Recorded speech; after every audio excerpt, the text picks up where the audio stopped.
MTA International, reaching the corners of the earth.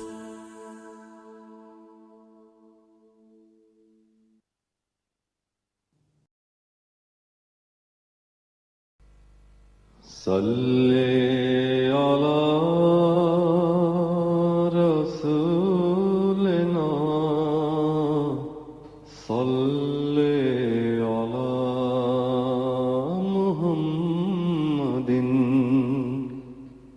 صلی علی نبینا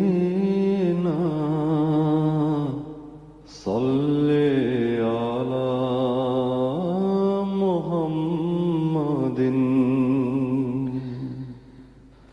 صلی علی کریمنا صلی علی محمد صلی علی حبیبنا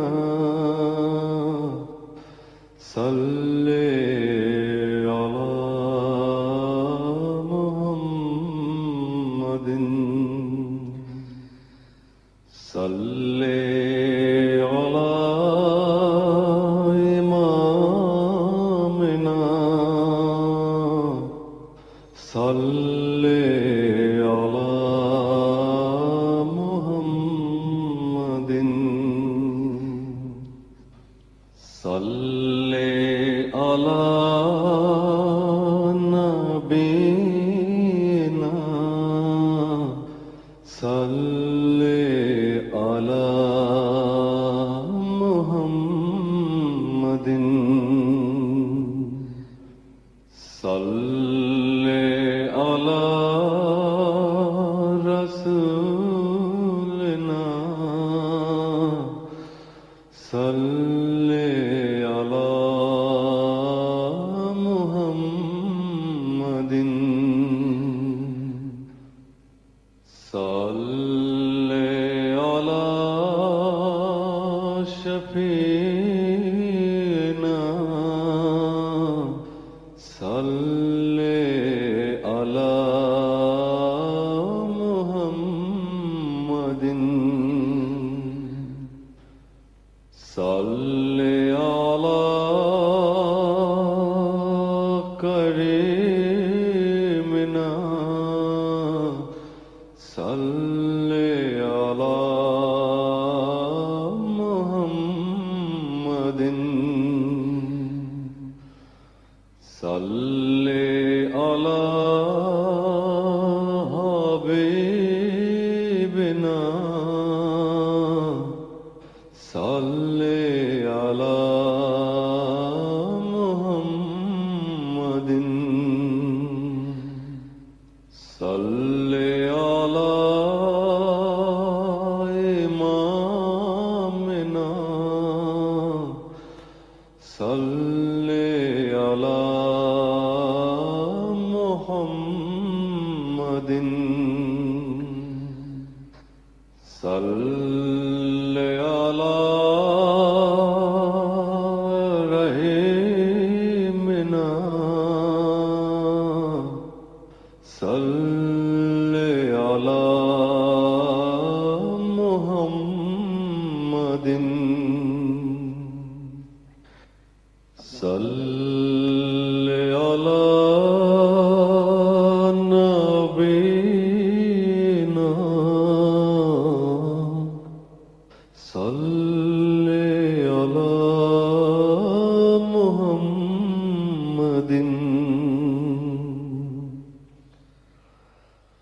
صلی علی نبینا صلی علی. السلام علیکم ورحمۃ اللہ. اذان دے دیں.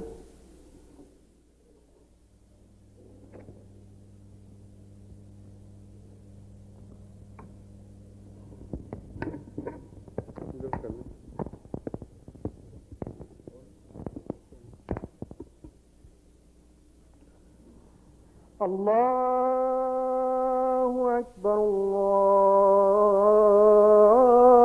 الله أكبر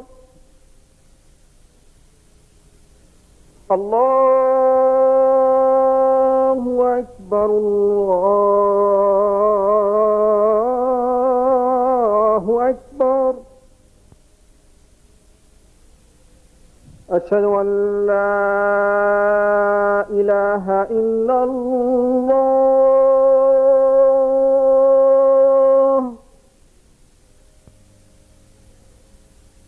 أشهد أن لا إله إلا الله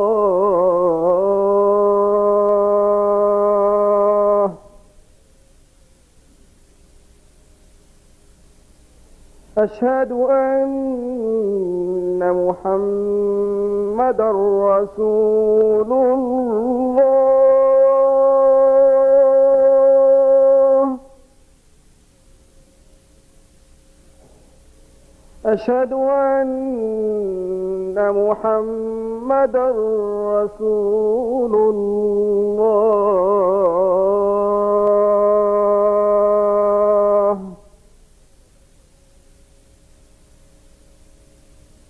حي على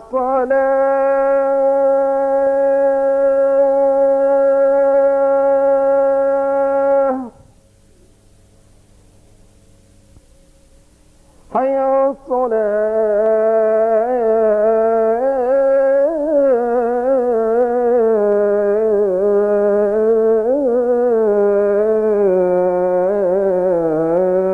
الصلاة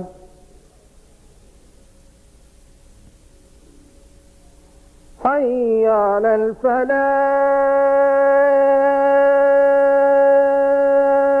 الفلاح حي على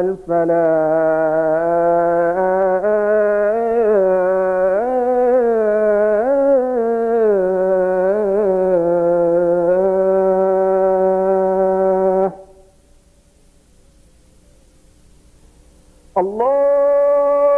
الله أكبر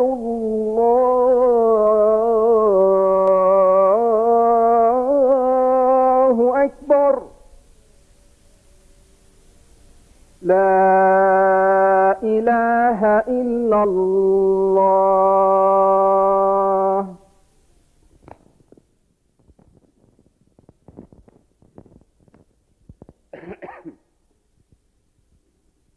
أشهد أن لا إله إلا الله وحده لا شريك له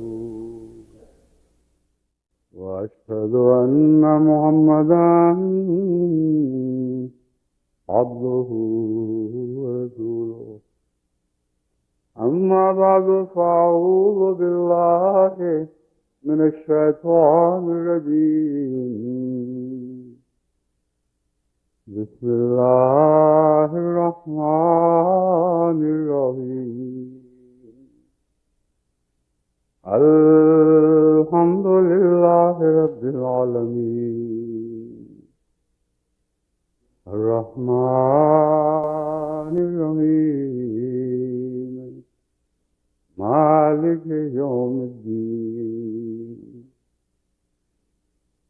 إياك نعبد وإياك نستعين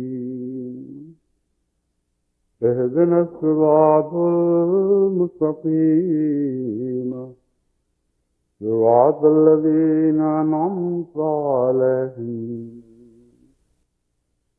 غير المغضوب عليهم ولا الضالين فلا تدع مع الله إلها آخر فتكون من المعذبين وأنذر عشيرتك الأقربين واخفض جناحك لمن اتبعك من المؤمنين فإن عصاك فقل إني تعملون وتوكل على العزيز الرحيم وتوكل على العزيز الرحيم الذي يراك حين تقوم وتقلبك في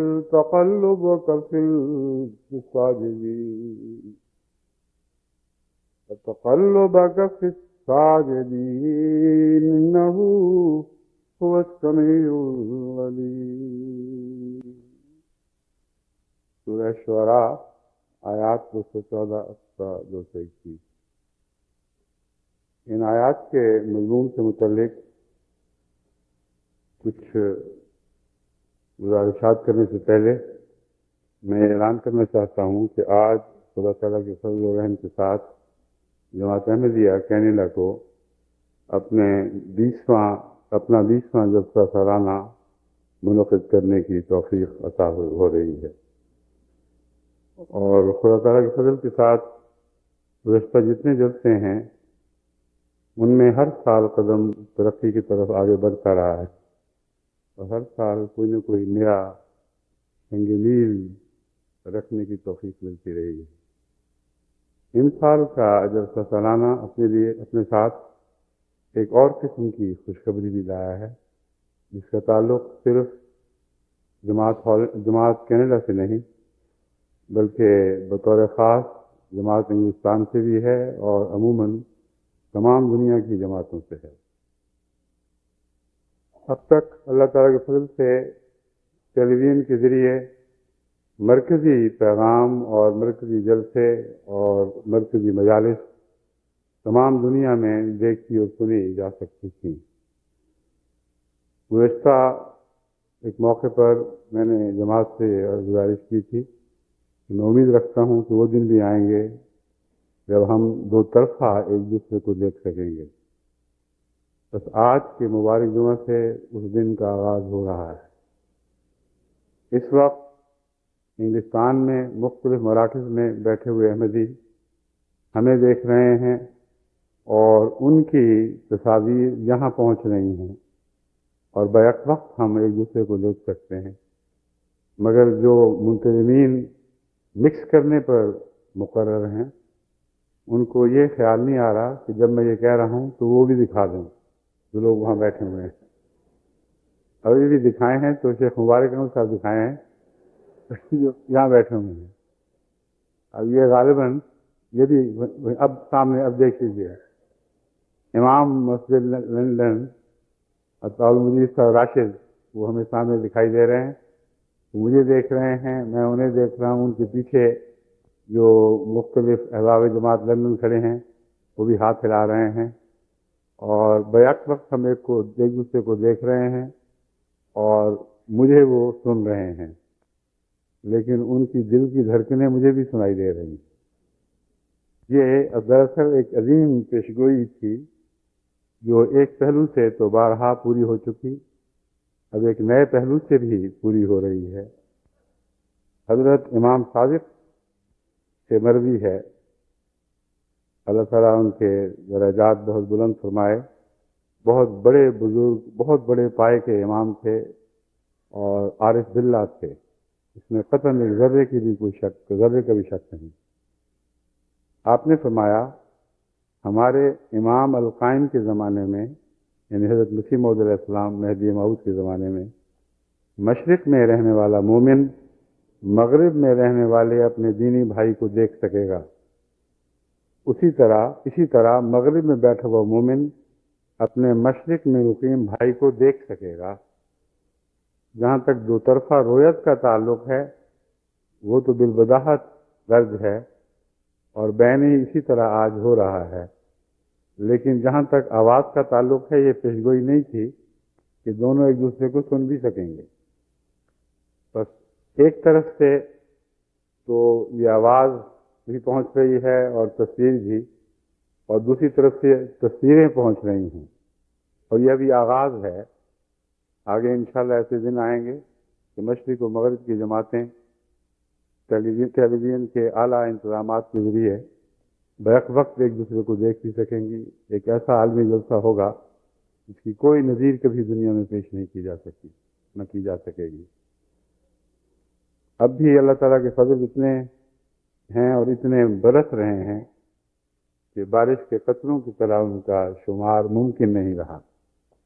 لیکن اس کے باوجود جو عشق حضرت محمد رسول اللہ صلی اللہ علیہ وآلہ وسلم کو اللہ سے تھا، اس میں بارش کے قطروں کے ان گنت ہونے سے ذرہ بھر بھی اظہار محبت میں کمی نہیں آتی تھی، بلکہ حضور صلی اللہ علیہ وسلم کے متعلق یہ پختہ مصدقہ روایت ہے کہ بعض دفعہ بارش ہوتی تو بارش کا پہلا قطرہ اپنی زبان نکال کے زبان پہ لے لیا کرتے اور اللہ تعالیٰ کی حمد کے گیت گاتے. وہ بارش جو بے انتہا ہوتی ہے، جس کے قطروں کا شمار ممکن نہیں، اس میں پہلے قطرے کو زبان پر لے لینا ایک بے انتہا عشق کا اظہار ہے.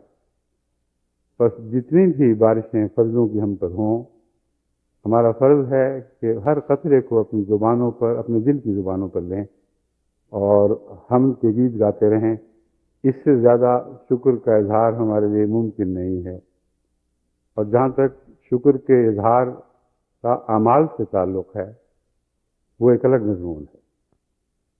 حضرت صلی اللہ علیہ وآلہ وسلم کا اظہار تشکر محض زبان سے نہیں ہوا کرتا تھا. آپ کی ساری زندگی ایک تشکر کے جذبات میں ڈھل چکی تھی. ساری زندگی تشکر کے جذبات میں اس طرح ڈھل چکی تھی کہ شکر اور محمد رسول اللہ کے درمیان کوئی فرق کہیں بھی ممکن نہیں رہا. اس پہلو سے حضور اکرم صلی اللہ علیہ وآلہ وسلم نے جو پاک نمونے ہمارے سامنے پیش کیے، اب بھی ہمارے لیے وہی رہنما ہیں، اور ان نمونوں کو دیکھتے ہوئے ہمیں آپ کے قدموں کو چومتے ہوئے، نقش پا کو چومتے ہوئے آگے بڑھنا ہے. اس مضمون سے متعلق ایک خطبات کا سلسلہ لندن میں شروع ہوا. سلسلہ اس لیے کہ وہ ایک خطبے میں بات ختم نہیں ہو سکتی تھی، اور میں نے وعدہ کیا تھا کہ باقی بات میں اگلے خطبے میں بیان کروں گا. اگلے خطبے میں بھی مجھے ڈر ہے کہ بات ختم نہیں ہو سکتی، کیونکہ مضمون نسبتاً لمبا ہے. اس لیے غالباً 3 یا ہو سکتا ہے 4 خطبوں میں یہ مضمون مکمل کرنے کی کوشش کروں. یہ مضمون ہے امام اور ان کا جن جو اطاعت کرتے ہیں، جو مقتدی ہیں، ان کا رابطہ، ان کا تعلق، ان کے درمیان کیا وہ اسلوب ہونا چاہیے تعلقات کا، جو حضرت صلی اللہ علیہ وآلہ وسلم کے ارشادات اور آپ کی سنت پر مبنی ہو. اس پہلو سے جہاں تک ان کا تعلق ہے جن کو خدا تعالیٰ نے اطاعت کرنے کا حکم دیا ہے، ان کے متعلق میں نے گزشتہ خطبہ جمعہ میں روشنی ڈالی تھی اور بتایا تھا کہ اطاعت کے مضمون میں کیا کیا خطرات درپیش ہیں، کیسے کیسے نفس سر اٹھاتا ہے اور خود اپنے خلاف فتوے دیتا چلا جاتا ہے، ایسی ہدایت دیتا جاتا ہے جو انسان کو ہلاکت میں ڈالنے والی ہو. اور انانیت کا سر جب اٹھتا ہے تو اس کے خطرے سے بچنا بہت ہی مشکل کام ہے. یہ انانیت ہی کا سر ہے جو شیطان کہلاتا ہے، اور ہر نفس میں موجود ہے. ہر نفس میں ہمیشہ ہر لحظہ اپنے نفس کو ڈسنے کے لیے تیار رہتا ہے. اس پہلو سے میں نے جماعت میں وصیت کی تھی کہ اطاعت سے کبھی بھی قدم باہر نہ نکالیں، اور اطاعت میں بڑے اور چھوٹے کا کوئی فرق نہیں رہتا، کیونکہ اطاعت محض خدا کی خاطر ہوتی ہے، اور اللہ کے حکم کے تابع ہی انسان اطاعت پر مجبور فرمایا گیا ہے. بس وہ اطاعت جو للہ ہوگی، اس میں نہ بڑے کا کوئی فرق رہے گا، نہ چھوٹے کا، نہ اعلیٰ نبی کا، نہ ادنیٰ نبی کا. لا نفرق بین احد من رسلہ کا اقرار کرتے ہوئے مطیع جماعت ہمیشہ اطاعت کے رستوں پر آگے قدم بڑھاتی ہے. مگر سوال یہ ہے کہ جن کی اطاعت کرنا ہے ان کی کیا ذمہ داریاں ہیں. ان کے بھی تو کچھ فرائض ہیں. وہ اگر ان فرائض کو ادا نہیں کریں گے تو ناممکن ہے کہ جماعت حقیقی معنوں میں سنت رسول اللہ صلی اللہ علیہ وآلہ وسلم کے مطابق اطاعت کے حق ادا کر سکے. اس ضمن میں نے وہ آیت کریمہ پیش کی تھی کہ حضرت صلی اللہ علیہ وآلہ وسلم کو مخاطب کر کے اللہ تعالیٰ فرماتا ہے اگر تو ان لوگوں کے لیے نرم نہ ہوتا، اگر تیرے دل میں ان لوگوں کی محبت اور پیار نہ پیدا ہوتے تو پھر تو ان لوگوں کو کبھی بھی اکٹھا نہیں کر سکتا تھا، کیونکہ اطاعت کے لیے محض امر کافی نہیں ہوا کرتا. اطاعت کے لیے ایک گہرا قلبی تعلق ہے جس کا قائم ہونا ضروری ہے. اس میں جماعت کو سمجھایا کہ اگر حضرت اقدس محمد رسول اللہ صلی اللہ علیہ وآلہ وسلم کی اطاعت کے لیے بھی آپ کی رحمت کو، آپ کی شفقت اور رافت کو موجب اطاعت قرار دیا گیا، اور فرمایا کہ اے مومنوں، تم میں اپنے ایمان کے لحاظ سے اتنی استطاعت ہی نہیں کہ اطاعت کر سکو. تمہاری اطاعت بھی محمد رسول اللہ کی ممنون احسان ہے. آپ شفقت نہ فرماتے، آپ رحمت کا سلوک نہ فرماتے تو تمہیں اطاعت کی توفیق بھی نہیں مل سکتی. یہ وہ مضمون ہے جو ہمیشہ کے لیے ہر اس امیر پر اطلاق پاتا ہے جو ملک کا امیر ہو یا صوبے کا یا علاقے کا یا ضلع کا یا شہر کا، یا اس کے تابع اور صاحب امر لوگ ہوں جو اپنی امارت کے اختیارات اس سے لیتے ہیں. ان میں سے چھوٹا صاحب امر بھی اسی مضمون کے تابع ہے. اور جماعت احمدیہ کے لیے لازم ہے کہ ہر وہ شخص جس کو کوئی امر کا اختیار بخشا گیا ہے وہ اپنے ماتحتوں سے محبت اور شفقت اور رحمت کا سلوک کرے، اور جس طرح ان لوگوں کی اطاعت میں اس کی ذات پیش نظر نہیں رہتی، اس کے ساتھ اختلافات اس کی اطاعت میں حائل نہیں ہو سکتے، اور ما و تو کا تفرقہ مٹ جاتا ہے، اسی طرح لازم ہے کہ ہر شخص جس کے سپرد کو امر فرمایا گیا ہو وہ اپنے ماتحت لوگوں سے قطع نظر اس کے کہ ان سے اس کے پہلے کیسے تعلقات تھے، قطع نظر اس کے کہ شریکے کے لحاظ سے یا اور تعلقات کی نسبت سے ان کے درمیان ایک کبھی یکسانیت نہیں پائی جاتی، بلکہ ایک قسم کی دوری ہے. پھر بھی اللہ کی خاطر لازم ہے کہ وہ ہر ایک سے برابر شفقت کا سلوک کرے اور سب پر اپنی رحمت کے پر جھکائے. اس ضمن میں جن آیات کی میں نے تلاوت کی ہے ان میں اس مضمون کو آگے بڑھایا گیا ہے، اور اس کے علاوہ چند اور آیات بھی ہیں جن کے حوالے سے میں اس مضمون پر مزید روشنی ڈالنا چاہتا ہوں. پہلے جو ہے فَلَا تَدْعُ مَعَ اللَّهِ إِلَٰهًا آخَرَ فَتَكُونَ مِنَ الْمُعَذَّبِينَ. ہر بات توحید سے چلتی ہے، اور توحید کے سوا مذہب کا کوئی مضمون بھی نہیں جاری ہوتا. ہر بلندی کا چشمہ توحید ہے، ہر عزت کا چشمہ بھی توحید. ان معنوں میں راہ و رفتیں بھی توحید سے وابستہ ہیں، اور جو انسان کی نفس کی پستیاں ہیں وہ بھی توحید ہی سے وابستہ ہیں. اگر توحید سے تعلق نہ ہو تو رفتیں بھی ذلتوں میں تبدیل ہو جاتی ہیں، اگر توحید سے تعلق نہ ہو تو پستیاں بلندیوں میں تبدیل نہیں ہو سکتی. چنانچہ ہمیں نماز میں، ہر نماز میں سجدے میں یہ تعلیم دی گئی کہ تم نے اگر للہ سجدہ کیا ہے تو پھر یہ دعا کرو سبحان رب العالی، سبحان رب العالی، سبحان رب العالی. میں نے جس کی خاطر سجدہ کیا ہے،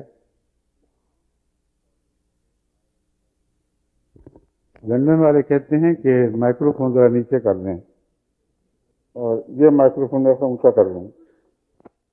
یہ رفتوں اور پستیوں کا یہ بھی ایک مضمون ہے. کوئی چیز نیچے کی جاتی ہے، کوئی چیز اونچی کی جاتی ہے. ٹھیک ہے.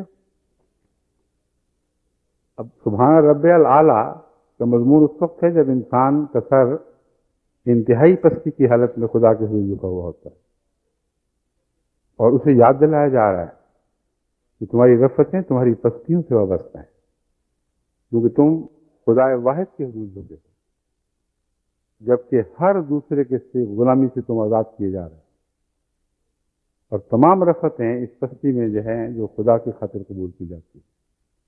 بس کہو سبحان رب اعلیٰ، پاک ہے میرا رب جو بہت اعلیٰ ہے، اور ربنا نہیں ربی الاعلیٰ فرمایا گیا۔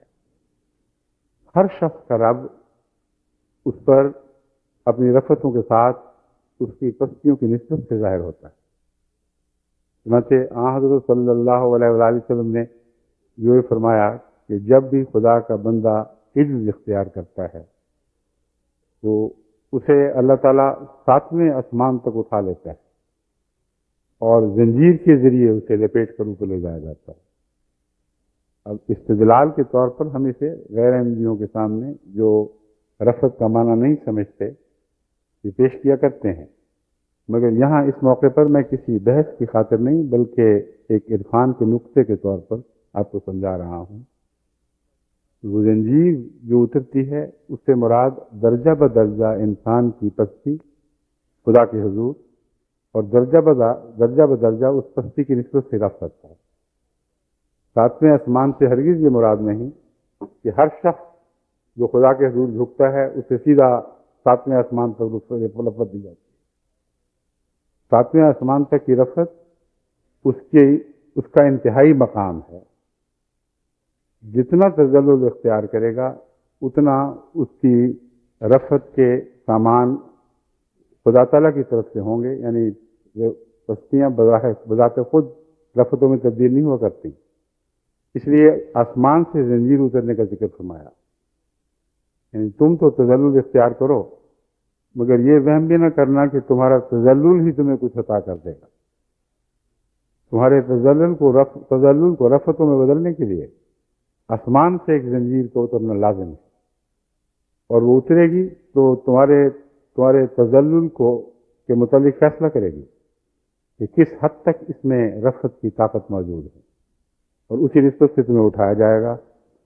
7ویں آسمان سے آگے ذکر نہیں ملتا کیونکہ اس سے آگے جانے والا صرف ایک ہی وجود ہے جو حضرت محمد مصطفیٰ صلی اللہ علیہ وآلہ وسلم ہیں، جن کا خدا کے حضور تذلل اس ہر انتہا سے آگے بڑھ گیا جس انتہا کو کبھی کسی انسان کا تذلل پہنچ سکا یا پہنچ سکے گا۔ بس آپ کا جو سلسلہ ہے وہ اس عام قانون سے بالا سلسلہ ہے، اور اس سلسلے کا ذکر یہاں مذکور نہیں۔ بس اس پہلو سے یاد رکھیں کہ ہمیں یہ سبق دیا گیا ہے کہ تم جتنا جھکو گے اگر وہ خدا کی خاطر ہوگا، اگر خدا کی خاطر تمہیں تذلل اختیار کیا ہے تو بسا اوقات ممکن ہے کہ یہ تذلل کسی انسان کے سامنے دکھائی دے، کیونکہ صاحب امر ایک غیر بھی ہو سکتا ہے، یعنی ہوگا یہ غیر کیونکہ خدا تعالیٰ براہ راست کو ہر ایک حکم نہیں دیا کرتا۔ مراد یہ ہے الف بے جیم دال جو بھی اس کا نام رکھیں، جو صاحب امر ہے جس کے سامنے آپ سر جھکا رہے ہیں وہ اس کا وجود ایک دکھائی دے رہا ہے، مگر آپ کے لیے یہ ہدایت ہے کہ اس وجود کو نظر سے ہٹا دو، کیونکہ تمہارا ہر تذلل للہ ہونا چاہیے اور اپنے رب کی خاطر ہونا چاہیے۔ جب اپنے رب کی خاطر ہو تو کسی غیر کے سامنے جھکنا صاحب ذلت نہیں بلکہ صاحب عظمت، نشان ذلت نہیں بلکہ نشان عظمت بن جاتا ہے۔ ایک بڑا آدمی ایک چھوٹے کے سامنے جھک رہا ہے محض اس لیے کہ خدا نے اسے اس معاملے میں معمور فرمایا، اس لیے اس کا جھکنا ذلت کا نشان نہیں بلکہ رفعت کا نشان بن جاتا ہے، اور جس حد تک اس کے نفس کی قربانی اس میں داخل ہوتی ہے اسی قدر وہ رفعتوں سے نوازا جاتا ہے۔ لیکن ایک اور جھکنا بھی ہے جو اپنے غلاموں کے سامنے جھکنا ہے، اپنے غلاموں پر جھکنا ہے، اس مضمون کا اس آیت کریمہ میں ذکر فرمایا گیا ہے۔ وَخْفِضْ جَنَاحَكَ لِمَنِ اتَّبَعَكَ مِنَ الْمُؤْمِنِينَ، اے میرے حضور جھکنے والے، تو ان پر بھی جھک جو تیرے حضور جھک رہے ہیں اور میری خاطر جھک رہے ہیں، اور اپنی رحمت اور شفقت کا پر ان پر جھکا دے۔ لیکن کتنا عظیم مضمون ہے جو اس آیت کریمہ میں ایک ایسی رفتوں تک اس مضمون کو پہنچا رہا ہے جن کا تک عام انسان کے تصور کی رسائی ممکن ہی نہیں تھی۔ محض خدا کا کلام ہے، سوائے خدا کے کلام کے کوئی کلام اس شان کا کلام نہیں ہو سکتا کہ حضرت محمد مصطفیٰ صلی اللہ علیہ وآلہ وسلم کو ان پر جھکنے کی تاکید فرمائی جن کی گردنیں ان کے حضور جھکا دی گئیں، اور فرمایا اس سے پہلے فرماتا ہے وَأَنذِرْ عَشِيرَتَكَ الْأَقْرَبِينَ، اپنے قریبیوں کو بھی ڈراؤ۔ اب بیشتر اس کے کہ میں وقف والے مضمون کو دوبارہ اٹھاؤں اور مزید تفصیل بیان کروں، میں چاہتا ہوں کہ پہلی آیت کے بعد اس دوسری آیت کے تعلق کو بیان کر دوں، پھر اس کے بعد بات آگے بڑھے گی۔ توحید سے ہر مضمون شروع ہوتا ہے، توحید کے بغیر دنیا میں کوئی بھی سچائی نہیں، سب جھوٹ اور بے معنی اور بے حقیقت باتیں ہیں۔ توحید کے نتیجے میں انذر عشیرتک الاقربین فرمایا گیا۔ دیکھو کہ تمہارا تعلق اللہ سے ہے، اور تمہارے اقربا، تمہارے قریبی نہ تمہیں نقصان پہنچا سکتے ہیں نہ تمہیں فائدہ پہنچا سکتے ہیں، اس لیے ان کو ڈراؤ اور ان کو متنبہ کرو، اور ہرگز اس بات کا خوف نہ کرو کہ اپنے اقربا کو بھی ڈرا دھمکا کر اگر تم نے پرے پھینک دیا تو تمہارا کیا بنے گا۔ اب اس مضمون کو اس مضمون کے حوالے سے پڑھیں کہ اگر تو نرم دل اور رحم دل اور صاحب شفقت نہ ہوتا تو یہ لوگ تجھ سے بھاگ جاتے۔ سوال یہ ہے کہ کیا ان دو باتوں میں تضاد ہے؟ تضاد نہیں، بلکہ وہ باریک تقویٰ کی راہیں ہمیں دکھائی جا رہی ہیں جن پر ہر صاحب امر کا چلنا ضروری ہے۔ اس کے لیے لازم ہے کہ ان باتوں سے نصیحت کرے۔ وہ نرم ہوتا ہے تو دل کی کمزوری کی وجہ سے نرم نہیں ہوتا، وہ شفقت کرتا ہے تو اس وجہ سے نہیں کہ یہ لوگ اگر میں شفقت نہیں کروں گا تو مجھے چھوڑ دیں گے اور پھر میں اکیلا رہ جاؤں گا۔ اس لیے یہ وہم دل سے ہمیشہ کے لیے نکال دینا لازم ہے کہ آن حضرت صلی اللہ علیہ وآلہ وسلم کی شفقت، ان کا دل ویسے تو محاورے میں تو ہے دل ربائی کے لیے تھا، یعنی دل چوری کرنے کے لیے، اور اردو میں تو اس میں آن حضرت کے تعلق میں تو یہ محاورہ میرے منہ سے نکلتا نہیں، تو ان کے دل کو اپنے قدموں سے ہمیشہ کے لیے وابستہ کرنے کی خاطر تھا۔ آن حضور کے ذہن میں کسی شفقت کے وقت کبھی بھی یہ پہلو نہیں آیا کہ میں اس لیے شفقت کروں کہ لوگ میرے گرویدہ ہو جائیں، لوگ مجھ سے محبت کرنے لگیں، کیونکہ آپ کا ہر فعل تو اللہ کی رضا کی خاطر تھا۔ بس اگر اللہ کی خاطر آپ کا ہر فعل تھا تو آپ کی شفقت کا تعلق اپنے غلاموں کے دل جیتنے سے ہو ہی نہیں سکتا۔ بس یہ جو مضمون ہے انذر عشیرتہ کا، یہ اس تعلق میں آپ سمجھیں تو بات روشن ہو جائے گی کہ ایسا شخص جب خدا کی خاطر ڈراتا ہے تو قطع نظر اس کے کہ اس ڈرانے کا کیا اثر پڑے گا، کیونکہ رضائے باری تعالیٰ اس کے پیش نظر ہے، اس لیے وہ بے خوف ہو کے ڈرائے گا، ورنہ جو صاحب خوف ہے وہ ڈرا بھی نہیں سکتا۔ اور ایسی بہت سی مثالیں ہمارے سامنے آتی ہیں کہ ایک شخص دنیا کے ڈر کے مارے انذار بھی نہیں کر سکتا، وہ کہتا ہے اگر میں نے انذار کیا تو یہ لوگ مجھے ماریں گے۔ بس آن حضرت صلی اللہ علیہ وآلہ وسلم کا انذار توحید سے پھوٹا تھا، اس لیے پہلے توحید کا ذکر فرمایا، پھر فرمایا اپنے جتنے قریبی ہیں تیرے ان سب کو ڈرا دے، اور جب ڈرایا تو سارے بدک کے بھاگے۔ اب بتائیں یہ کیسا حیرت انگیز مضمون ہے، لیکن اس کے ساتھ فرمایا ہاں جو اس کے باوجود تجھ پر ایمان لے آئیں اور تیرے قریب آئیں، وَخْفِضْ جَنَاحَكَ لِمَنِ اتَّبَعَكَ مِنَ الْمُؤْمِنِينَ، تو جو بھی ان میں سے تجھ پر ایمان لائیں اور تیری پیروی کریں تو ان پر جھک جا، یعنی تیرے دل میں کوئی سختی نہیں ہے، تو ڈراتا ہے تو ان لوگوں کی خاطر ڈراتا ہے تو رضائے باری تعالیٰ کی وجہ سے ڈراتا ہے۔ بس جب وہ تجھے قبول کر لیں تو پھر رحمت کے پر ان پر جھکا دے،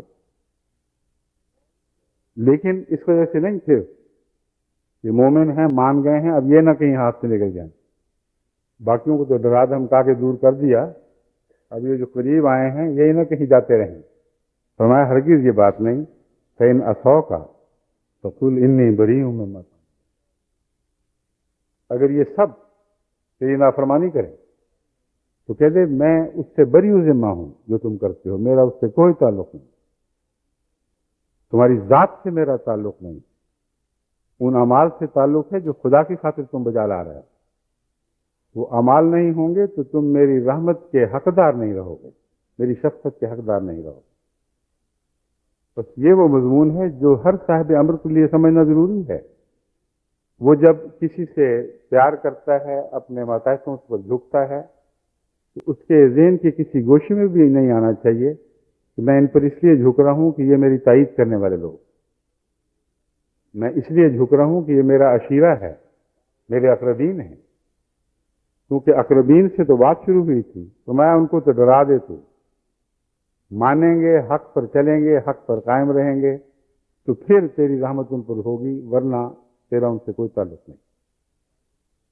بس وہ امیر جو اس وجہ سے بعض لوگوں سے تعلق رکھتے ہیں کہ وہ ان کے زیادہ قریب ہیں، ان کے حق میں باتیں کرنے والے ہیں، اور وہ جانتے ہیں کہ جو بھی میں کہوں گا اس کی تائید میں اٹھ کھڑے ہوں گے، وہ جانتے نہیں کہ توحید کے مضمون کے یہ بات خلاف ہے، اور جو بات بھی توحید کے برخلاف ہو وہ خدا تعالیٰ کے نظام میں کہیں بھی کوئی مقام نہیں رکھتی۔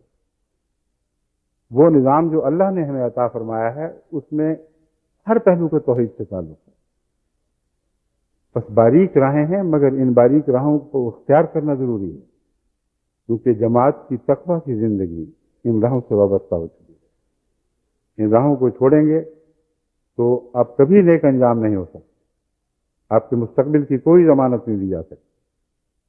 بس ہر امیر کے لیے ان آیات سے میں نتیجہ اخذ کرتے ہوئے کہتا ہوں، لازم ہے کہ جھکے اور رحمت کے ساتھ سب لوگوں سے انکساری کے ساتھ عزت کے ساتھ تعلق قائم کرے، اپنے مرتبے کا خیال نہ کرے، اس کا مرتبہ بڑا ہے تو محض اس لیے کہ خدا نے اسے ایک مقام پر فائز کیا ہے، مگر جس مقام پر فائز کیا ہے اس مقام کا تقاضا یہ ہے کہ وہ خود نیچے اتر آئے۔ اب یہ خود نیچے اترنے والا مضمون ہے، یہ وقف جناح کا لمن اتبعک من المومنین سے نکلتا ہے، اور آن حضرت صلی اللہ علیہ وآلہ وسلم کی سیرت اس پر خوب روشنی ڈال رہی ہے۔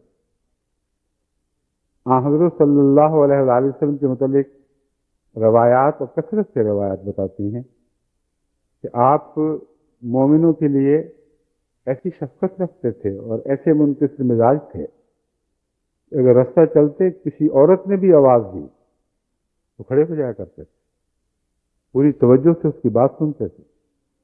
ایک غلام اور ایک بے حیثیت آدمی کبھی آپ کو مدد کے لیے کہتا تھا تو اٹھ کر اس کے ساتھ چل پڑا کرتے تھے۔ ایک یتیم بچہ کبھی آپ کو بلاتا تھا تو آپ اس کے ساتھ روانہ ہو جایا کرتے تھے۔ حیرت انگیز وجود تھا جس کی نہ رفتیں ہماری پہنچ میں ہیں، نہ اس کی خدا کے حضور پستیاں ہمارے پہنچ میں، دونوں طرف کے کنارے ہماری عقل کے دائرے سے باہر ہیں، لیکن وہ ایسا ہی تھا جس کو خدا نے ساتویں آسمان سے بھی بلند کر دی۔ جب وہ جھکا تو ان لوگوں پر جھک گیا جو پستیوں کی انتہا تک پہنچے ہوئے تھے، مومنوں پر بھی جھکا اور غیروں پر بھی جھکا، لیکن مومنوں کے متعلق اس کے دل کی کیفیت ہی اور یہ وہ حقیقت ہے جو مصطفی حقیقت ہے، جس میں حضرت صلی اللہ علیہ وآلہ وسلم کی تعلیم کی جان ہے۔ تو اس پہلو سے ہر امیر کا کام ہے کہ وہ اپنے ماتحتوں سے نرمی اور محبت اور عجز کا سلوک کرے، اور ان کی خاطر نہیں بلکہ محض اللہ کی خاطر۔ ان کی خاطر تو کرے گا مگر ان کی خاطر خدا کی خاطر۔ اب یہ ایک اور سلسلہ بیچ میں داخل ہو جاتا ہے۔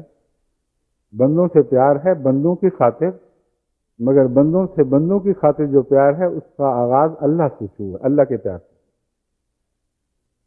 اور یہ وہ مضمون ہے جسے قرآن کریم کی ایک اور آیت بڑی وضاحت کے ساتھ بیان فرما رہی ہے۔ اللہ تعالیٰ فرماتا ہے دنا فتدلی فکان قاب قوسین او ادنیٰ۔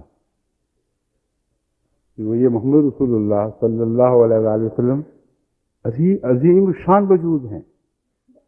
دنا، وہ خدا کی طرف بڑھا اور اتنا قریب ہو گیا کہ اس سے زیادہ قرب الہی ممکن نہیں رہا۔ اتنے قرب کے باوجود وہ وہاں ٹھہر نہیں گیا، فتدلی، پھر وہ نیچے اترا اور بنی نوع انسان کو اس قرب کی، اس عظیم ذات کی طرف بلانے کے لیے نیچے اترا۔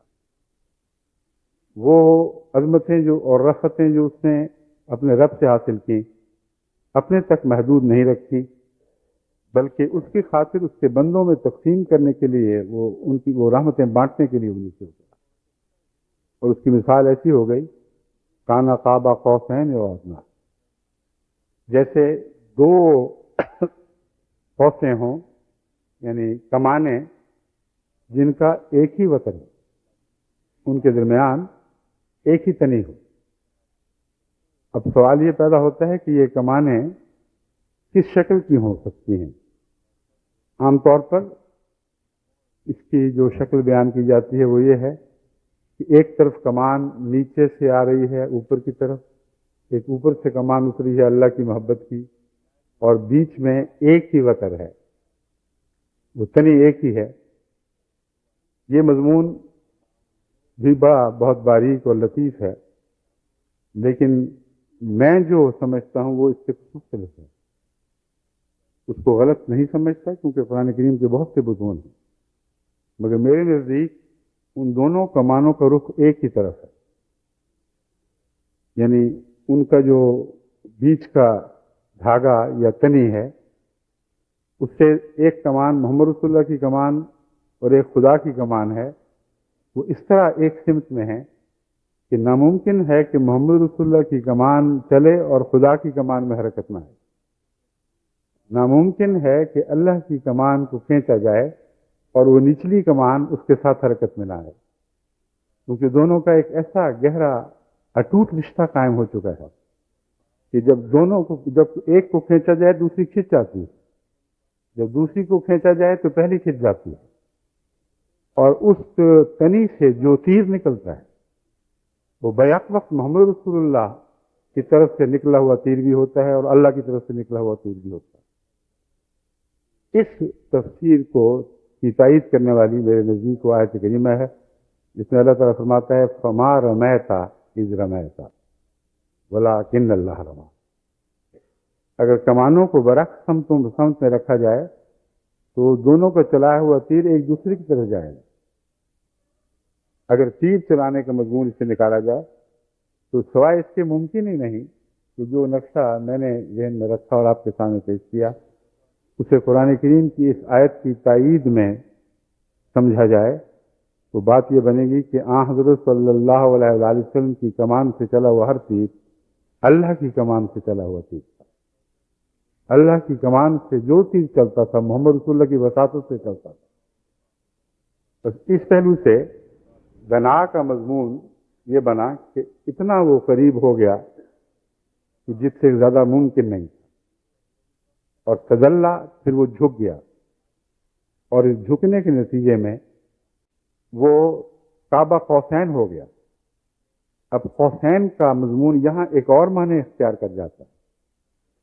فرماتا ہے انسانیت کے ساتھ اس کا تعلق اس کے جھکنے کے نتیجے میں خدا کے تعلق کے ساتھ ایسے مدغم ہو گیا کہ ایک کو دوسرے سے الگ نہیں کیا جا سکتا۔ اس کی بشریت نور ہو گئی، اس کا نور بشریت بن گیا۔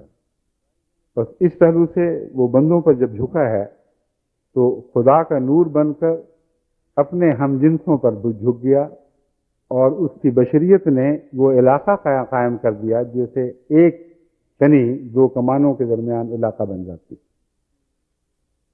تو رسول اللہ صلی اللہ علیہ وآلہ وسلم کا بنی نوع انسان پر جھکنا ان کی خاطر تھا، مگر خدا کی خاطر ان کی خاطر ہے. یہ وہ مشکل فکرہ جو میں نے آپ کے سامنے پیش کیا، اس کی تشریح ہے. ورنہ بندے کی خاطر بھی ایک انسان رحمت کا سلوک کرتا ہے، اور آن حضرت صلی اللہ علیہ وآلہ وسلم نبوت سے پہلے ذاتی شفقت سے لوگوں پر اسی طرح جھکا کرتے تھے. میں جب نور علی نور ہوئے تب کیفیت بدل گئی. اس کے بعد ہر رافت، ہر شفقت، ہر رحمت خدا کے تعلق سے اوپر سے اترا کرتی، اور بنی نوع انسان سے آپ کی محبت کو الہی محبت کی تائید حاصل ہو گئی، اور آپ کی الہی محبت بنی نوع انسان کی محبت میں تبدیل ہونے لگی. یہ وہ پہلو ہے جو امارت کی عظمت ظاہر کرنے کے لیے قرآن کریم نے ہمارے سامنے رکھا ہے، اور اسی پہلو کو ہر صاحب امر کو سمجھنا ضروری ہے. میں جو امیر کہتا ہوں تو ہرگز مراد یہ نہیں کہ محض وہ امیر جو ملکوں یا شہروں یا محلوں کے بنائے جاتے ہیں. امیر سے مراد ہر وہ شخص جسے کچھ بھی امر سونپا جائے اور خدا کی خاطر سونپا جائے اور خدا کے نام پر سونپا جائے، اس کی تربیت کے لیے یہ مضامین ہیں جو قرآن کریم نے ہم پر کھولے ہیں. فرمایا کہ تم امیر ہو، مگر اب یاد رکھنا کہ اللہ کی خاطر، جس پر محمد رسول اللہ ان پر جھک گئے جن کے سر خدا کی خاطر ان کے سامنے جھکائے گئے تھے، تم بھی ان پر جھک جانا، اور ان کی خاطر نہیں، للہ. کیونکہ اگر ان کی خاطر جھکو گے تو تمہارے اندر شرک کے شائبے داخل ہو جائیں گے. شرک کے خطرات تمہیں ہو سکتا ہے واقعتاً ہلاک کرتا. کیونکہ جب بھی انسان کسی سے رحمت کا تعلق رکھتا ہے، یہ خطرہ موجود رہتا ہے کہ اس کے نتیجے میں جو پیار اور محبت کا سلوک اس سے کیا جاتا ہے وہ ان دونوں کو ایسے رشتوں میں باندھ دے کہ خدا کا مضمون بیچ میں سے غائب ہو جائے. اسی لیے قرآن کریم نے ہمیں خوب اچھی طرح وضاحت کے ساتھ یاد کرایا، میرے وہ بندے جو میری خاطر بنی نوع انسان کی خدمت کرتے ہیں اور ان پہ محبت کا سلوک کرتے ہیں، جب ان کا شکریہ ادا کیا جاتا ہے تو کہتے ہیں لا نرید منکم جزاء ولا شکر. کیا کر رہے ہو؟ ہم تو خدا کی خاطر تمہارے لیے تم سے پیار کر رہے تھے، تم شکریہ ادا کر کے ہمارے پیار کو کیوں میلا کرتے؟ ہمیں تم سے کسی خیر کی توقع نہیں. یعنی توقع سے مراد یہ ہے کہ چاہتے نہیں ہیں کہ تم ہم سے کچھ سلوک کرو. ہماری نیکی محض اس کی خاطر تھی جس کی ہماری نیکی پر نظر ہے، اسی سے ہم پیار چاہتے ہیں، اسی کی رضا تلاش کرتے ہیں، اور شکریہ ادا کر کے ہماری نیکی کو میلا نہ کر دینا. اور پھر قرآن کریم نے اسی مضمون کے دوسری جگہ یوں فرمایا فلا تمنن تستکثر، لا تمنن تستکثر، تو اس وجہ سے کسی پر احسان نہ کر کہ اس کے بدلے میں تجھے زیادہ دیا جائے گا. بس نہ ان کی نیت میں کچھ زیادہ لینا شامل ہوتا ہے، نہ ان کی نیت اس بات کی اجازت دیتی ہے کہ خدا کی رضا کی بجائے کسی اور خاطر ان کو جھکے. اور جب کلیتاً خدا کی خاطر جھکتے ہیں تو ان کا احسان، ان کا شکریہ، ان کا تشکر بجائے دل کو ایک غذا دینے کے دل کے اندر ایک قسم کا ایک زلزلہ طاری کر دے. یہ کیا ہو گیا؟ ہم تو بہت بالا قیمت چاہ رہے تھے، ہم نے تو اپنے اللہ کی خاطر یہ کیا تھا، ان کے شکریہ کہیں ہمارے نفس کو موٹا نہ کر دیں. تو واقعتاً ان کے دل پر ایک زلزلے کی کیفیت طاری ہو جاتی ہے اور وہ گھبراتے ہیں. اور لازم نہیں کہ وہ اس بات کو ظاہر کریں، مگر قرآن کریم نے ان کی زبان سے ظاہر کیا ہے. امر واقعہ یہ ہے کہ مسلمانوں کی اس سوسائٹی میں ہمیشہ یہ نہیں ہوا کرتا تھا کہ ہر وہ شخص جس کا شکریہ ادا کیا جائے وہ آگے سے انہی الفاظ میں جواب دیا کرتا. بعض باتیں ایسی ہیں جو صحابہ کے دل میں وارد ہوتی ہیں اور اللہ کے پیار کی نظر ان پر پڑتی تھی، اور وہ ہاں حضرت صلی اللہ علیہ وآلہ وسلم پر روشن کر دیا کرتے. تو نے ایسے پیارے، اے میرے پاک غلام کامل، تو نے آگے بھی دیکھو کیسے کیسے پیارے غلام پیدا کر، تیرے ہی رنگ میں رنگین. ان کا شکریہ ادا کیا جائے تو ان کا دل آوازیں دیتا ہے کہ نہ ہمارا شکریہ ادا نہ کرو، ہم تمہیں خدا کی خاطر ایسا کرتے ہیں. بس اگر وہ خدا کی خاطر بھی، یعنی ہر صاحب امر خدا کی خاطر اپنے ماتحتوں سے پیار اور محبت کا سلوک کرتا ہے تو ان کے شکریہ کی نہ اسے توقع ہوتی ہے اور نہ اسے پرواہ ہوتی ہے. جب توقع نہیں تو اس کا برعکس پہلو بھی ہے، اور وہ ہے پرواہ بھی کوئی نہیں. اس لیے کہ اگر ذاتی تعلق ان کی خاطر ان سے نہیں تھا جس کی خاطر وہ ان پر رحمت کی جا رہی تھی، تو اللہ سے اگر وہ دور ہٹیں گے تو یہ شفقت کرنے والا اسی حد تک ان سے دور ہٹ جائے گا، اور ان کی اس بارے میں کچھ بھی پرواہ نہیں کرے گا کہ وہ اس سے کیسا پیار کا تعلق رکھتے. بے انتہا محبت اور فدائیت کا اظہار کرنے والے بھی جب ایسی روش اختیار کرتے ہیں کہ جس سے خدا ناراض ہو، تو جن کو پیار دیا جاتا ہے ان کو اس بات کی کوڑی کی بھی پرواہ نہیں رہتی. یہ تو مجھ سے محبت کرنے والا تھا، وہ اسی طرح جیسے خدا کی آنکھ انہیں دیکھتی ہے انہیں ناراضگی سے دیکھتا ہے، اور ان کے چھوڑ کر چلے جانے کی ادنا بھی پرواہ نہیں کرتا. بس توحید کا یہ مضمون بالآخر توکل پر منتج ہو جاتا ہے. چنانچہ قرآن کریم بیان اس کے بعد فرماتا ہے فَإِنْ عَصَوْكَ فَقُلْ إِنِّي بَرِيءٌ مِّمَّا تَعْمَلُونَ. تمہیں کیوں وہم ہو گیا ہے کہ میں تم پر رحمت سے جھکا ہوا تھا؟ اس لیے کہ تم مجھے ذاتی طور پر پیارے لگتے. تو اللہ کی خاطر تھا. اگر تم خدا کی نافرمانی کرو، یہاں عصوکا میں محمد رسول اللہ ہیں پیش نظر، لیکن آپ کی نافرمانی خدا کی نافرمانی ہے، اس کے سوا کوئی اور نافرمانی ممکن ہی نہیں. یہ حضرت محمد رسول اللہ کی طرف انسان حضرت محمد رسول اللہ سے نافرمانی کرے اور وہ آپ کی نافرمانی ہو، خدا کی نہ ہو. اس مضمون کو قرآن بھی کھول چکے ہیں بار بار، رسول اللہ صلی اللہ علیہ وسلم خود بھی اس مضمون کو کھول چکے ہیں. اس لیے اس کی تفصیل میں جانے کی ضرورت نہیں، مزید دلائل پیش کرنے کی ضرورت نہیں.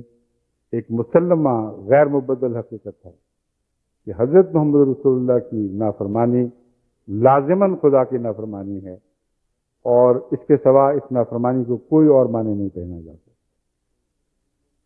حسین عصوکا میں اس لیے مخاطب تجھے کیا، یعنی کہہ کر رسول اللہ صلی اللہ علیہ وسلم کو مخاطب کیا گیا ہے کہ آپ لوگوں پر جھک رہے تھے، آپ لوگوں سے رحمت کا سلوک فرما رہے تھے. یہ گواہی دینا مقصود ہے کہ محمد رسول اللہ کی رافت، آپ کی شفقت اللہ کی خاطر کی، ان کی خاطر نہیں. فرمایا پس جب یہ تیری نافرمانی کریں تو ان کی پہلی اطاعتوں کی، ان کے پہلے تعاون کی کچھ بھی پرواہ نہ کر. تو کہتے میں تم سے بیزار ہوں، تم یہ جو حرکتیں کر رہے ہو یہ میرے محبوب آقا کی مرضی کے خلاف ہیں، اس لیے تم بھی میری مرضی کے خلاف ہو گئے. اگر ایسا کرو گے تو ان پر چھوڑ کر جانے کا تمہیں کوئی بھی غم نہیں ہونا چاہیے. وَتَوَكَّلْ عَلَى اللَّهِ عَلَى الْعَزِيزِ الرَّحِيمِ. جب تو یہ کرے تو یاد رکھ اللہ جو عزیز ہے، اللہ جو رحیم ہے، جو غالب اور بزرگی والا ہے، جو بار بار رحم فرمانے والا ہے، اس پر توکل رکھ، وہ تجھے کبھی نہیں چھوڑے گا.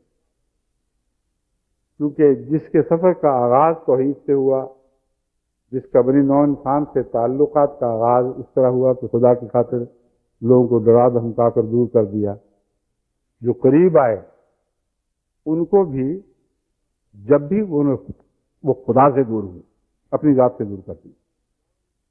جب یہ سلوک ہو تو پھر توکل علی اللہ کا ایک لازمی نتیجہ ہے، اس کے سوا کوئی نتیجہ نکل ہی نہیں سکتا. بس ہر وہ صاحب امر جو اس اسلوب پر چل پڑے، حضرت رسول اللہ صلی اللہ علیہ وسلم کی سنت کو اپنا لے، اسے کوئی بھی خطرہ نہیں ہوگا. تو جب سزا دے گا تو خدا کی خاطر دے گا، جب تعلق بڑھائے گا تو خدا کی خاطر بڑھائے گا، اور لوگوں کا اس تعلق کی پرواہ کرنا یا نہ کرنا اس کی نظر میں کوئی بھی حقیقت نہیں رکھے. اور یہ وہ عمارت ہے جو غیر متزلزل ہے، اسے کیونکہ اسے کلیتاً اللہ تعالیٰ کی تائید حاصل۔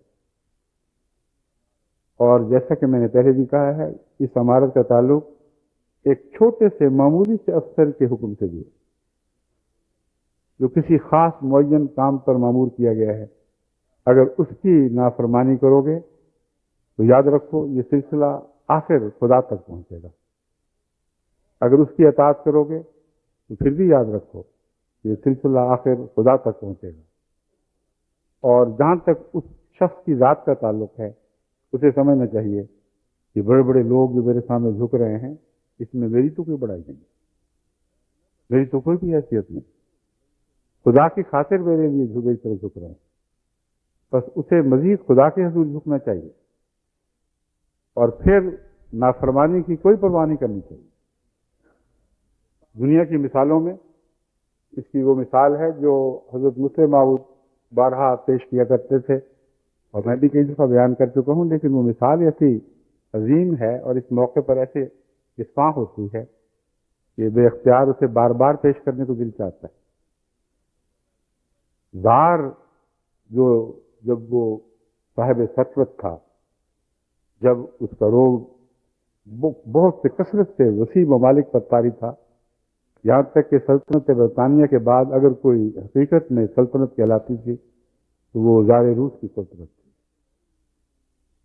اس کے زمانے میں ایک دفعہ زار کسی بہت ہی اہم کام میں مصروف ہوا، اور اس نے اپنے ارذلی کو یا فوجی سپاہی کو بلا کر یہ تاکید کی کہ کسی کو بھی تم نے میرے کمرے میں نہیں آنے دینا، اور کوئی بھی، کیونکہ میں اتنا مصروف ہوں کہ میں اس وقت کسی قسم کی دخل اندازی برداشت نہیں کر سکتا۔ اس نے کہا درست، اور یہ کہہ کر یہ بات سن کر وہ باہر وہ دروازے کی حفاظت پر معمور ہو گیا۔ اب خدا تعالیٰ نے دیکھیں کیسے اس کی اطاعت کو عظیم نعمت کے رحمت کے پھل لگائے، کہ ایسی جزا کے پھل لگائے، اور ہمارے سامنے کیسا عظیم نمونہ اطاعت کے مضمون پر رکھ دیا، اور اس کی گہرائی کو سمجھانے کے لیے یہ واقعہ آج مذہبی دنیا میں بھی بار بار دہرایا جا رہا ہے۔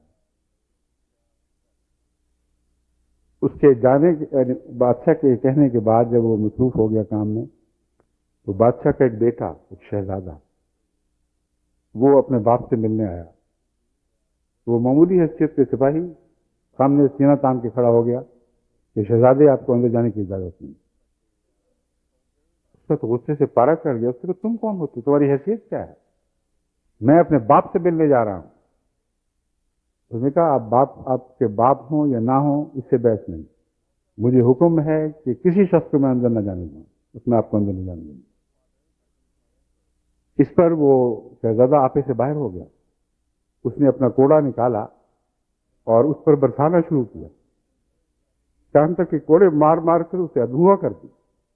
اس نے ہاتھ نہیں اٹھایا، مگر اسی طرح چھاتی تانے سامنے کھڑا رہا۔ اس نے کہا شہزادے آپ مارنا ہے جتنا چاہے مار لو، مگر میں بادشاہ کی حکم مجھے نہیں دوں، میں تمہیں نہیں جانے دوں۔ جب یہ شور سنا اور کوڑوں کے برسنے کی آواز اندر گئی تو بادشاہ باہر نکلا۔ اس نے یہ کیا ہو رہا ہے؟ شہزادے نے کہا اے میرے باپ، اس نے میری گستاخی کی ہے، بہت بے ادبی سے سلوک کی۔ یہ کیا ہوا؟ میں اندر آنا چاہتا تھا آپ سے ملنے کے لیے، اور اس کم ترین انسان کو دیکھیں کہ میرے سامنے کھڑا ہو گیا کہ میں تمہیں اندر نہیں جانے دوں۔ بادشاہ جان کے بھولا بنا اس سپاہی سے پوچھا یہ بتاؤ یہ کیا بات ہے، کیوں تم اس کو اندر نہیں آنے دیتے؟ اس نے کہا بادشاہ صاحب آپ کا حکم، آپ کے حکم کی اطاعت کی خاطر میں نے سب قربانی دی۔ بادشاہ نے کہا اچھا یہ بات ہے، تم نے اس کو بتایا تھا؟ میں نے کہا ہاں میں نے بتایا تھا۔ اس نے بیٹے سے کہا جب تم نے سنا تھا کہ بادشاہ کو حکم تو تم نے کیوں نہ سنا؟ اس سپاہی کو نام لے کر مخاطب کیا اور کہا یہ کوڑا اٹھا اور اس بیٹے کو اسی کوڑے سے اسی طرح مار جس سے اس نے تجھے مارا۔ تو شہزادے کی غیرت بھڑکی اور روس کا قانون اس کی مدد کے لیے آیا، اور اس نے بادشاہ سے عرض کیا کہ بادشاہ سلامت، یہ ملک روس کا قانون ہے کہ کوئی غیر افسر سپاہی اپنے افسر کو مار نہیں سکتا، جبکہ میں فوج میں ایک بڑا افسر ہوں اور یہ شخص ایک عام سپاہی ہے، اس لیے آپ کا قانون اس حکم کی جو آپ نے حکم دیا ہے اس کی راہ میں حائل ہونا ہے۔ بادشاہ نے کہا ہاں قانون نہیں ٹوٹے گا۔ سپاہی کو مخاطب کر کے اسے فوج کا ایک بڑا رتبہ عطا کرتے ہوئے کہا، اے جرنیل یا اے کرنیل جو بھی تھا، اس کانٹے کو اٹھا اور میرے بیٹے کو مار۔ اس پر شہزادے کو ایک اور قانون آ گیا، یاد آ گیا۔ اس نے کہا کہ بادشاہ سلامت، ایک یہ بھی قانون ہے کہ کوئی غیر شہزادہ کسی شہزادے کو نہیں مار سکتا۔ بادشاہ نے کہا اس قانون کا بھی احترام کیا جائے۔ اس نے کہا، اے شہزادے فلاں، یہ سانٹا اٹھا اور میرے بیٹے کو مار۔ تو اپنے سامنے اس نے اس بیٹے کو سانٹے لگوائے، کیونکہ اطاعت کی عظمت کو وہ سمجھتا تھا اور اطاعت کی خاطر قربانی دینے والوں کی حفاظت کے لیے وہ کھڑا تھا۔ تو کیا آپ یہ سمجھتے ہیں کہ اللہ اس بادشاہ سے بھی کم اپنے غلاموں کی غیرت رکھتا ہے؟ خدا کی قسم، خدا کے نام پر اس کی اطاعت کی خاطر اپنی چھاتیاں تان دیں، اور خدا کی خاطر اگر آپ کسی سے ناراض ہوں گے یا کسی کی ناراضگی مول لیں گے تو کوڑی کی بھی پرواہ نہیں۔ جو سانٹے آپ پر برسائے جائیں گے، آسمان سے وہی سانٹے اس شخص پر برسائے جائیں گے جو محض اس لیے آپ کا دشمن ہوا ہے کہ آپ نے اطاعت کی خاطر اس سے دشمنی مول لے لی۔ ایسی الہی جماعت کو دنیا کی کیا پرواہ ہو سکتی؟ دنیا کے بادشاہوں کی جو کوئی حیثیت ہے، آج مرے اور کل دوسرا دن، لیکن اللہ کی بادشاہت تو دائمی ہے، اس سلطنت میں کبھی بھی کوئی زوال نہیں ہوتا۔ بس وہ امراء جو محبت سے جھکتے ہیں تو خدا کی خاطر جھکتے ہیں، وہ امراء جو ناراض ہوتے ہیں اور ناراضگی مول لیتے ہیں، ان پر بڑی بڑی تان کی زبانیں دراز کی جاتی ہیں، ان کے خلاف اڈے بنائے جاتے ہیں، میں اس لیے کہ انہیں رضائے باری تعالیٰ کی خاطر ایک فیصلہ، ایک کڑوا فیصلہ کیا ہے، ان کو ان نافرمانیوں کی بھی، ان بدتمیزیوں کی بھی کوئی پرواہ نہیں ہونی چاہیے۔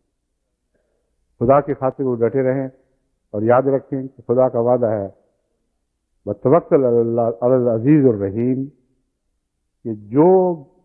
کہ تو پھر اللہ پر توکل رکھ جو عزیز ہے، وہ غالب ہے اور فائق ہے ہر کسی چیز سے، صاحب عزت و عظمت ہے اور رحیم ہے اور بار بار رحم فرمانے والا بھی۔ تو تمام دنیا کی امراء جو جماعت احمدیہ سے تعلق رکھتے ہیں، اگر وہ امارت کے ڈھنگ اختیار کریں گے تو یاد رکھیں کہ جماعت ایک ایسے عظیم رشتے اور رشتوں میں منسلک ہو جائے، ایک نہیں ایسے عظیم رشتوں میں منسلک ہو جائے جہاں جماعت کا ہر بڑا اپنے متاحتوں کے لیے چھوٹا ہو جائے اور جماعت کا ہر چھوٹا اپنے افسروں کے لیے بڑا بن جائے۔ یہ وہ وحدت کا ایک نمونہ ہے جو اس دنیا میں توحید کی برکت سے پیدا ہو سکتا ہے، ورنہ ناممکن۔ تو توحید جس کو ہم آسمان کی بلندیوں پر دیکھتے ہیں، وہ ہمارے خاطر نیچے اترتی ہے اور ہمیں ایک ایسے عظیم رشتے میں منسلک کر دیتی ہے کہ جہاں چھوٹا خدا کی خاطر بڑا ہو رہا ہے، جہاں بڑا خدا کی خاطر چھوٹا ہو رہا ہے۔ اس سے زیادہ مساوات کا، اس سے اعلیٰ اور پاکیزہ مساوات کا کوئی تصور دنیا میں ممکن نہیں۔ حضرت صلی اللہ علیہ وآلہ وسلم کے متعلق یہ فرمایا، اور پھر دیکھیں کیا فرماتا ہے، الذی یراک حین تقوم۔ اے میرے بندے، تو میری خاطر لوگوں کو ناراض کرتا ہے، اس سے کیا ڈر ہے؟ توکل ہے، عزیز الرحیم ہے جس کی خاطر تو توکل کرتا ہے۔ وَيَرَاكَ الَّذِي يَرَاكَ حِينَ تَقُومُ، وہ خدا جو تجھے دیکھتا ہے جب تو کھڑا ہوتا، اس کی نظر تجھ پر پڑ رہی ہوتی، ایک لمحہ بھی وہ تیرے حال سے غافل نہیں۔ بس زار کو تو اس کی آواز ہو سکتا ہے نہ بھی پہنچتی، ہو سکتا ہے یہ واقعہ ایک فاصلے پر ہوتا، اس کی نظر بھی نہ پڑتی، بعد میں اس سے جو سلوک ہوگا اس سے بھی زار کو کچھ پتہ نہیں چل سکتا۔ اللہ تعالیٰ فرماتا ہے وہ ہر حال تجھ پر کھڑا ہے۔ سبحان من یرانی کا مضمون ہے جو یہاں بیان ہے۔ حضرت مسیح موعود علیہ السلام کے اس شعر میں جو آپ بار بار سنتے ہیں، سبحان من یرانی، سبحان من یرانی. تو ایک صاحب عرفان کا کلام ہے جو جانتا ہے کہ ہر لمحہ میرے خدا کی مجھ پر نظر ہے، اس سے کوئی حال بھی میرا غافل نہیں، نہ میرا نہ ان لوگوں کا جو میرے ساتھ کوئی معاملہ کرتے ہیں. تو فرمایا توکل اس ذات پر تو نے کرنا ہے جو ہمیشہ تجھ پر نگران کھڑا ہے، اس کی پیار کی نگاہیں تجھ پر پڑتی ہیں، بلکہ وہ اس حد تک تیرے حال سے واقف ہے. وہ تقلب و کف الساجدین، وہ سجدہ کرنے والوں میں تیرے تقلب کو بھی دیکھا. اب دیکھیں کتنا عظیم مضمون ہے جس کا پہلے مضمون سے کیسا حیرت انگیز تعلق ہے. تقلب کا یہ مضمون بعض مفسرین نے بلکہ اکثر نے یہ بیان کیا ہے کہ جب مومن سجدہ کرتے ہیں تو ان کے درمیان تیرا پھرنا اللہ دیکھتا ہے، کیونکہ تقلب کا ایک معنی ہے پھرنا، لیکن تقلب کا یہ معنی اس صورتحال پر اطلاق نہیں پاتا. سجدے کے وقت سب سے آگے سجدہ ریز محمد رسول اللہ ہوا کرتے ہیں، اس وقت آپ کے تقلب کا کیا مطلب؟ یہاں تقلب کا جو میں معنی سمجھتا ہوں وہ یہی ہے کہ آپ کا سجدے میں خدا کے حضور گریہ و زاری کے ساتھ کروٹیں بدلنا، اور سجدے میں بے چینی سے جب انسان دائیں سے بائیں اور بائیں سے دائیں ہوتا ہے، جب لوٹتا پوٹتا ہے تو تقلب کا معنی ہی لوٹنا پوٹنا. تیری بے قراریاں خدا کے حضور، سجدہ ریز لوگوں کے حضور خدا کی نظر میں رہتی ہیں. بس چونکہ سجدے کا مضمون ہی چل رہا ہے، اطاعت ہی کا مضمون چل رہا ہے، تو فرماتا ہے کہ تیرے خدا کی تجھ پر اس وقت بھی نظر ہوتی ہے جب سجدہ کرنے والوں میں سب سے زیادہ بے قرار سجدہ تیرا ہوتا ہے، سب سے زیادہ اللہ کی محبت میں گوندا ہوا اور اللہ کی محبت میں تڑپتا ہوا سجدہ تیرا سجدہ ہوتا ہے.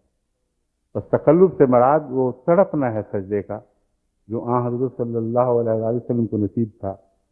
اور فرمایا تجھے پھر کیا پرواہ ہے، میں تجھے دیکھ رہا ہوں، ہر حال میں دیکھ رہا ہوں، اور تیرے تقلب پر بھی نظر ہے. جو دکھ تجھے پہنچتا وہ سجدوں میں تو میرے حضور پیش کر دے، تیری بے قراریاں میری نظر کے سامنے رہتی.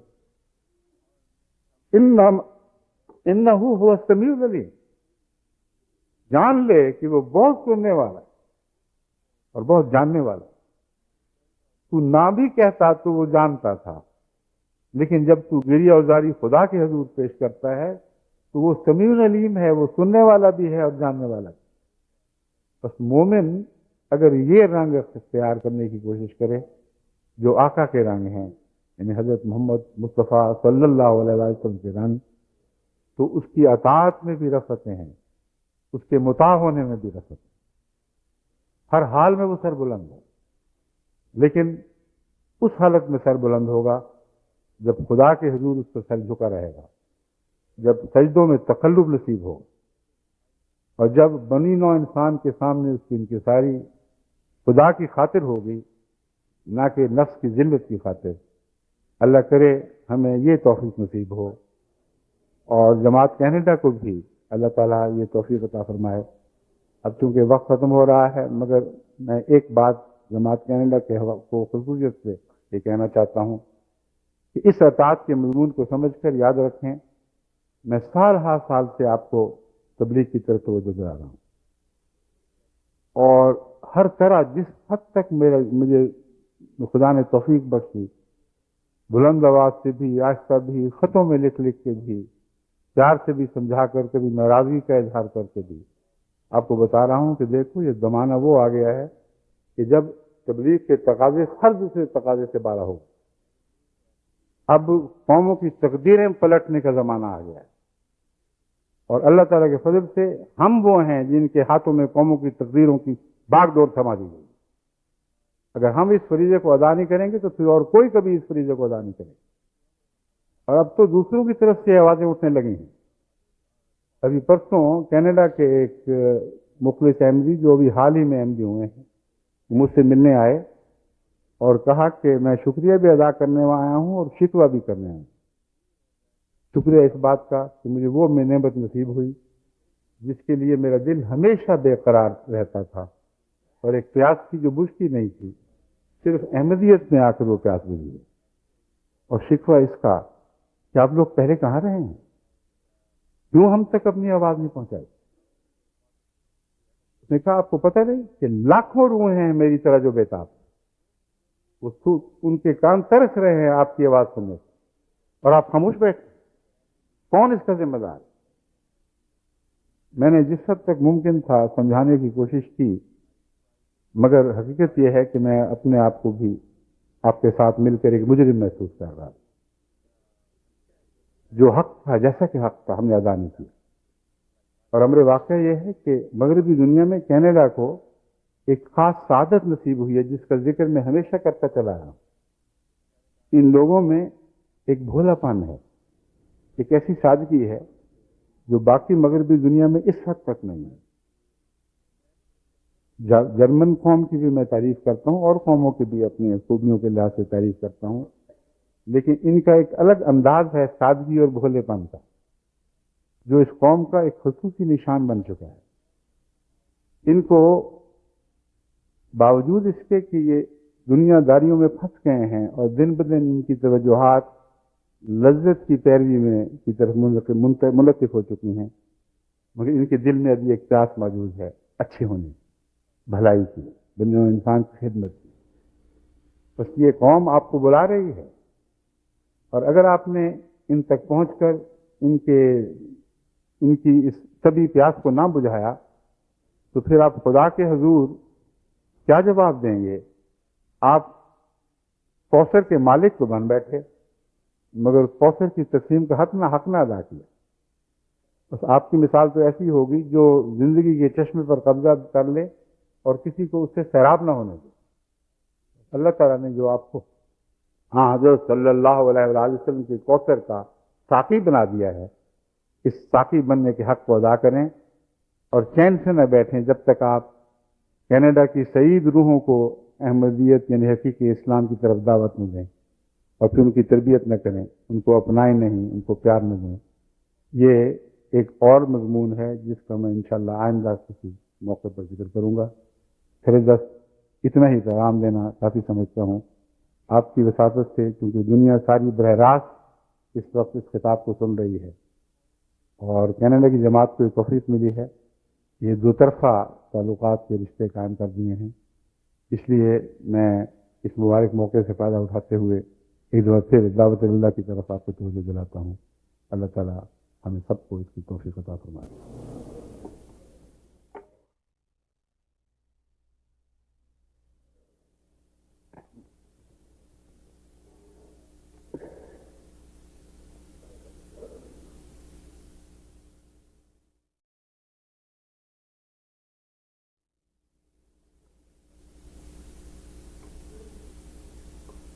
الحمد لله نحمده ونستعينه ونستغفره ونؤمن به ونتوكل عليه ونعوذ بالله من شرور أنفسنا ومن سيئات أعمالنا من يهده الله فلا مضل له ومن يضلل فلا هادي له ونشهد أن لا إله إلا الله وحده لا شريك له ونشهد أن محمدا عبده ورسوله عباد الله رحمكم الله إن الله يأمر بالعدل والإحسان وإيتاء ذي القربى وينهى عن الفحشاء والمنكر والبغي يعظكم لعلكم تذكرون اذكروا الله يذكركم وادعوه يستجب لكم ولذكر الله أكبر